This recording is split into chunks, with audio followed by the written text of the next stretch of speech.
Welcome to the Believe Podcast Network SoCal Sweat. My name is Ann McDaniels, a former NFL cheerleader and product manager turned actress and model who dreams of being a UFC fighter. Meow. Learning strategies to help motivate others leads me to bring you interviews each week from a range of athletes, experts in fitness and nutrition, and so much more. Thanks for listening to Believe, the #1 podcast for working professionals, and let's push our endorphins to higher performance through SoCal Sweat. This is your host, Ann McDaniels, and thank you for joining me on another episode of Believe SoCal Sweat. We have seen so many diet trends come and go, and another diet that is both a myth and a fact, people argue back and forth, is called the Negative Calorie Diet. Now, what is this? It sounds like it's too good to be true, but it actually rather makes sense if it comes to science. Now, negative calorie foods are defined as the following. They are foods that contain less calories than your body burns metabolizing them. Water is the perfect example because it contains no calories, but the body burns 1 calorie per ounce, so the more water you drink, the more weight you lose. Hence why we're supposed to be drinking water, not only for our bodies and health, but for weight loss and weight maintenance. These negative calorie foods are whole foods that are not processed, high in fiber, nutrient dense, and contain a lot of water. They make your body work really hard to metabolize. And there's so many to choose from. But remember, they are not high in protein.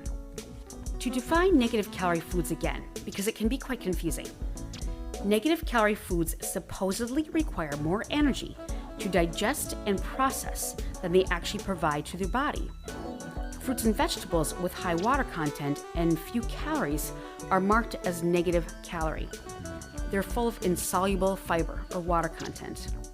If the science is true to form, and if these foods actually exist in the way that I'm talking about, you could theoretically lose weight by eating them, as you would use more calories eating and digesting them than you would gain from their actual calorie content. But please keep in mind again that this is another scientific concept of a diet, and some may argue against it, but it really does make sense if we break it down a little bit more. I'd like to talk about what's called the thermic effect of food, and this is the amount of calories and energy it takes to digest a food. Now, I'm going to tell you about the protein, carbs, and fat, and how that breaks down. So, the thermic effect of food for protein, it burns 20 to 30% of calories and digestion when you eat it. So let's just say that you're eating 100 calories of protein. You will burn about 20 to 30 just digesting it. See how that works? It sounds pretty magical. How about carbs? Carbs is 10 to 15%. So you would be burning 10 to 15% of what you intake for carbs. And finally, fat. It's super efficient, and it only burns 3 to 5 calories if you intake 100 calories. Well, that's not great, and fat is delicious, and this is why we just have to keep these things in mind. So again, protein, it burns 20 to 30% of the calories used by your body to metabolize it, and that would be a loss of 20 to 30 calories that even though you're intaking 100 calories, you are only taking in 80 to 70, so that's kind of good news. Celery is among the most famous of the negative calorie diet foods. And the University of Cambridge did a study. They brought in 15 women who fasted overnight. They then consumed 100 grams of celery, or 16 calories. During the next 3 hours, the scientists measured the amount of energy and fat oxidation, and they burned 13.76 calories of the 16 calories consumed. Thus, only 2.24 calories were actually absorbed by the body. And this doesn't even mention the fact that they may have been excreted, and you can't really measure that. So it would then go, with this argument, it would then go into a negative calorie deficit. But all in all, this whole thing, from the myth, the facts, the scientific evidence, or not, moving your body is the key. And all the foods that make up the negative calorie diet are whole foods, and they're excellent for you. But please keep in mind, this is all about sustainability. Don't obsess, and moving your body is the key. But do enjoy. try not to get too obsessed with any type of diet because it only lasts for so long and you need a sustainable, happy, healthy life. So let's go over some of the foods that are included in the negative calorie diet. I'm about to give you quite a list, so just little tips and tricks to add to your diet. And remember, these are full of insoluble fiber, which is full of water, high in nutrients, and they're whole foods, so they're good for you anyway. But do please keep in mind again, they are low in protein or don't really contain a lot of protein at all. So if you are on a diet, especially for medical reasons, that requires protein, please keep that in mind so you can add more protein to your diet in other ways. Now, celery is the most popular one when it comes to the negative calorie diet. It's high in water content and low in calories. And again, refer to that study from Cambridge. Apples, broccoli, they are dense with nutrients and antioxidants. Chia seeds, 1 tablespoon can really help with a negative calorie diet. They also promote tissue growth and gives you great hair. Watercress, they are full of phytochemicals. Cabbage, high in vitamins and gives you glowing skin. Brussels sprouts, they keep your blood sugar in check, which is great for diabetics. And it keeps and promotes bone health, healthy bone health, great for osteoporosis and osteopenia. Cauliflower, it's completely worry-free and so versatile. Carrots, cucumbers, they are full of antioxidants and they are highly anti-inflammatory. Skin is high in nutrients, and this promotes beautiful skin. Fennel, it has a licorice flavor. I happen to love black licorice. Do you? But fennel is a great spice and herb to add to your negative calorie diet. It promotes bone health, and it's full of vitamin B6 that promotes iron absorption. And next we have garlic. It's full of vitamin C, B6, manganese, and fiber. Next is leaf lettuce. It protects the heart, and it has A, K for vitamins, and antioxidants. Arugula. It's spicy and it's peppery. Some people like it, some people don't, but it's an excellent source to add to your diet. It promotes bone and heart health and prevents cancer. Soup. Broths only, not the cream-based. Sorry guys, I know they're delicious. Oh, boy do I know it. Beets. Some people love them, some people hate them. I grew up on beets, I absolutely love them. You can make a beet borscht. You can look up these Russian recipes or Eastern European recipes online and they're delicious. Beets provide vitamins, minerals, and nitrate, which brings down blood pressure and improves athletic performance. In fact, I actually take beetroot as a capsule on top of the beets that I eat, and that was actually highlighted in the Netflix documentary Game Changers, that beets really improve athletic performance. Asparagus, full of vitamin C, K, potassium, and it really helps with hangovers. Not that you want to eat asparagus the next day, but while you're eating those big greasy meals, add some asparagus. That might help your hangover. Chard.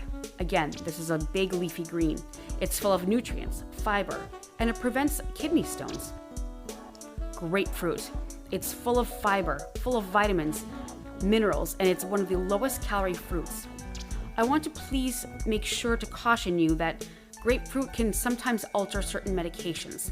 So if you are on a medication that is really helping you, such as Coumadin or something that you really need, please consult with your doctor because sometimes grapefruit can actually negate the effects of a medication with the amount of acid. I'm not sure of the scientific reasoning behind that, but please consult with a doctor if you add grapefruit to your diet and you're taking any of these supplements or pharmaceuticals.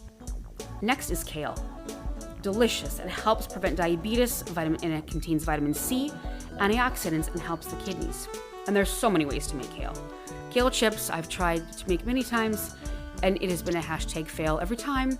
So I usually take it raw with salad or bake it or put it in a crock pot, soups.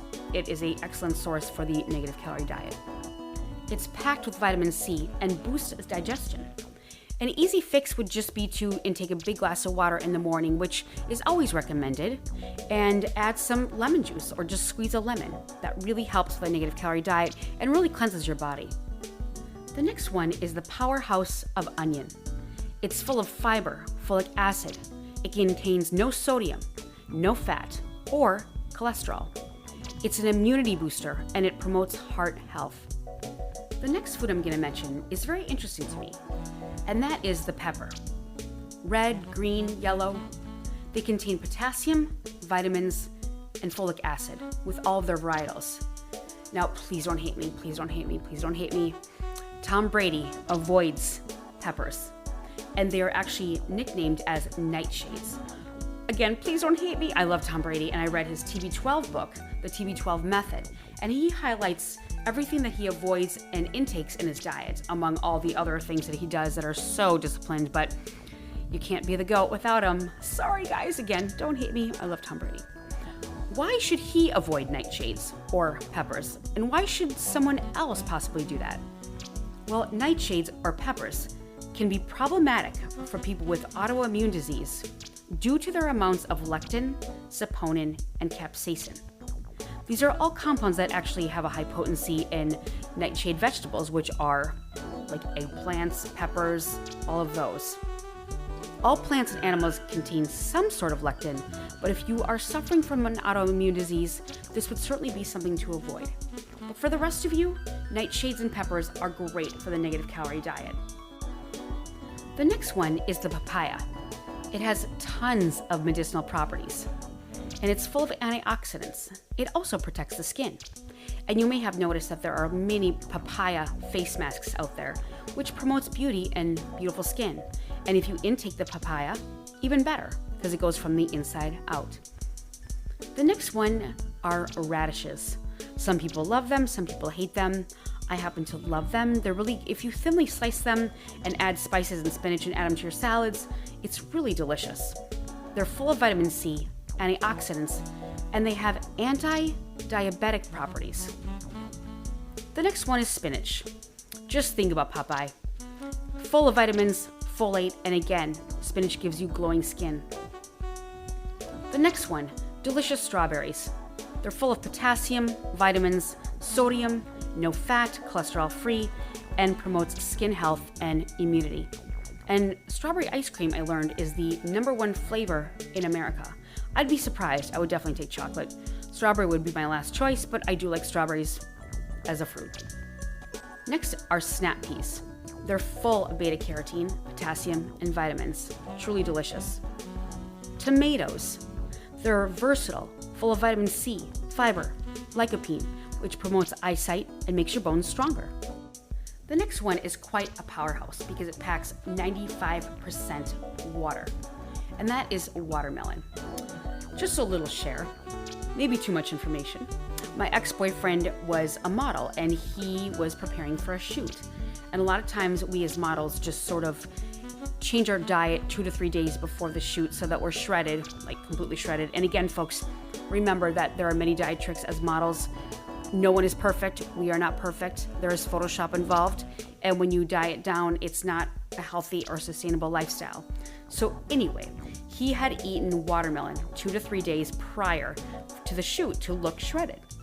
And again, watermelon is 95% water. It's also high in fiber, amino acids, and it really burns fat.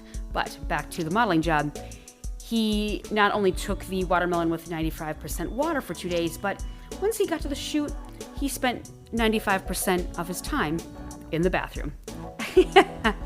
Bathroom humor, sorry, had to share. But watermelon is 95% water, high in fiber, amino acids, and it truly burns fat and is delicious. Next is the zucchini.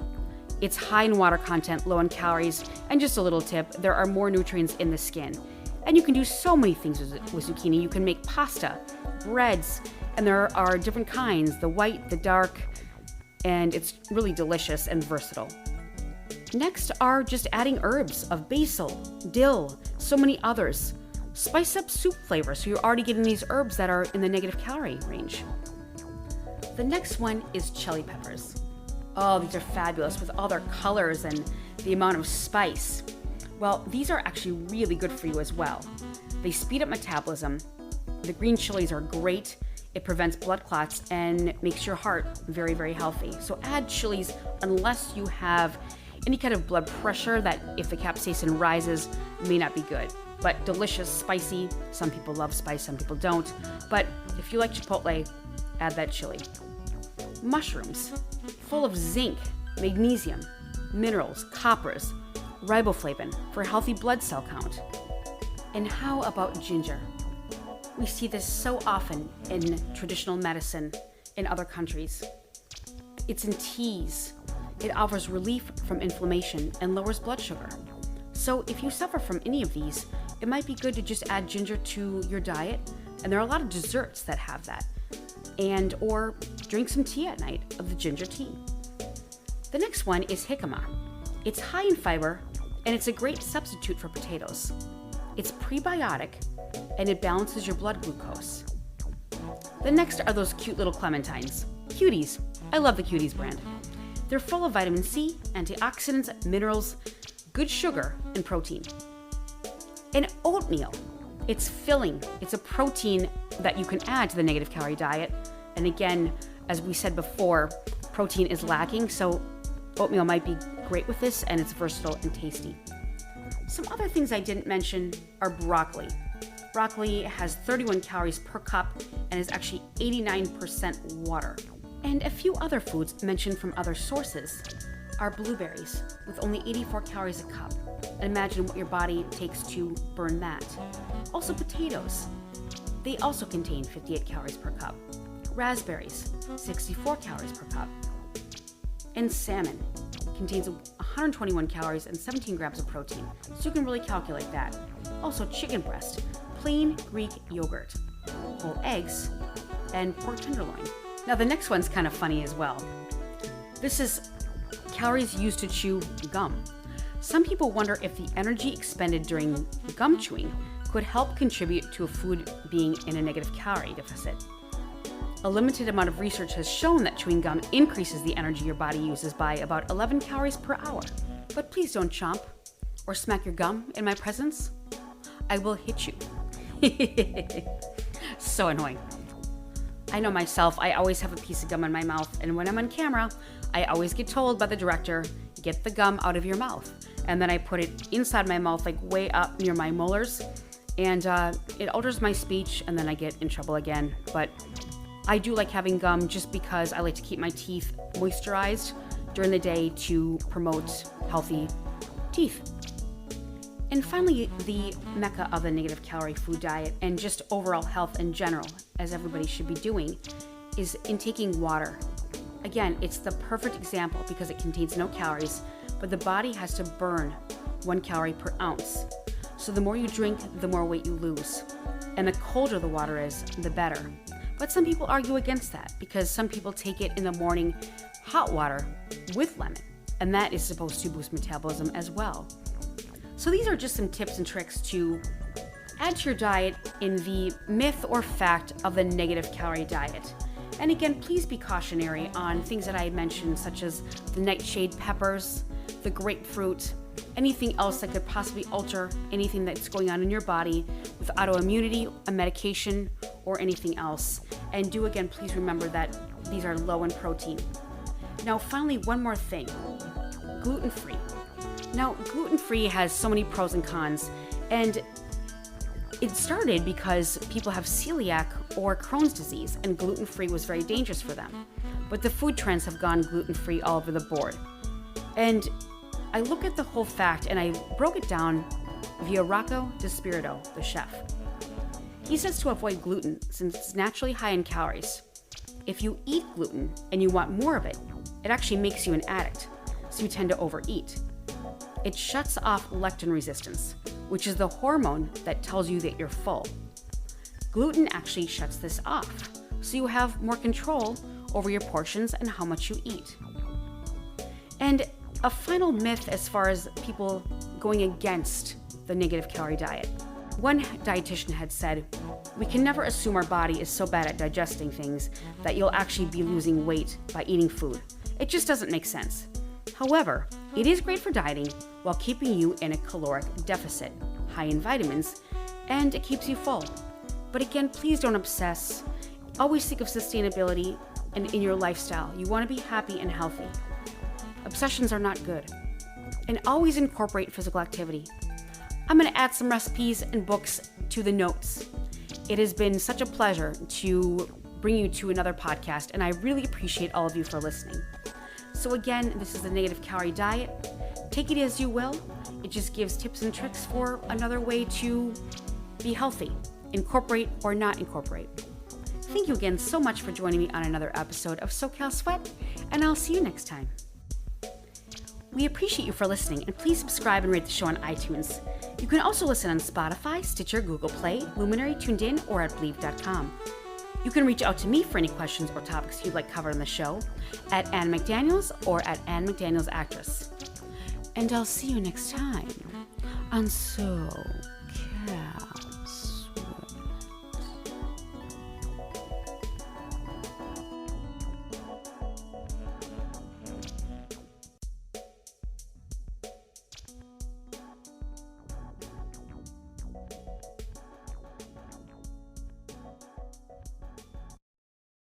The sweet aromas of the apple fritter, cinnamon roll, and blueberry muffin are hard to resist.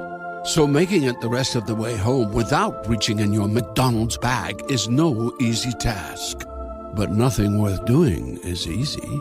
Wake up and pair any one of these sweet, fluffy, frittery bakery treats with a McCafe iced coffee.